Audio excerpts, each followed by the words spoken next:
Heirok Part 1 da Leiba Romio School ki campus ta Nongmagi Oiba cancer ga mari Leinanaba Leina LAIYONGGI maramda KHANGMINABA AMADI LEMNA LAIYENGBAGI camp ama PANGTHOKHRE cancer gi Oiba Leina LAIYONG sing ngalingaida khangdoktuna mamalyam leba punsi mangkigadabadagi matam chana kalhaungnabagi pandamda Ningol Club Palem Panthau BLF Duhu Laikol BLF Heirok Part 2 amadi Humanity Service Foundation ka pullaga Karnikos Manipur Cancer Care Institute and Research Institute Imphal Manipur ka khutsam naduna Iko Network Manipur na support tawraga pangthokiba ngasigi lemna layengbaga aduga mari leinana Dr. Imona haikibada cancer haiba laina asi aikhoina kiroidabani laina asina naraka hekta siragani haiba laite masi matam chana khangdoklabadi laina asidagi kanba ngamba yai maram aduna isada anaba yaurako matamda health checkup tawbagi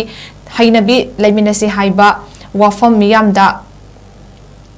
Pongdoki ngasigi awareness come free health checkup ke maduga mari leinana moirang them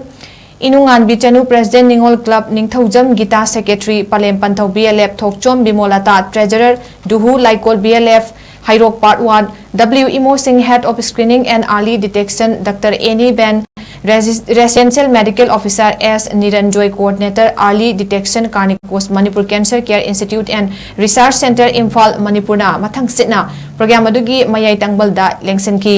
camp aduda ahal oirabasing yauna punna miyoi cham ka yankhaida lemna layengkibaga loinana hidak su lemna fanganki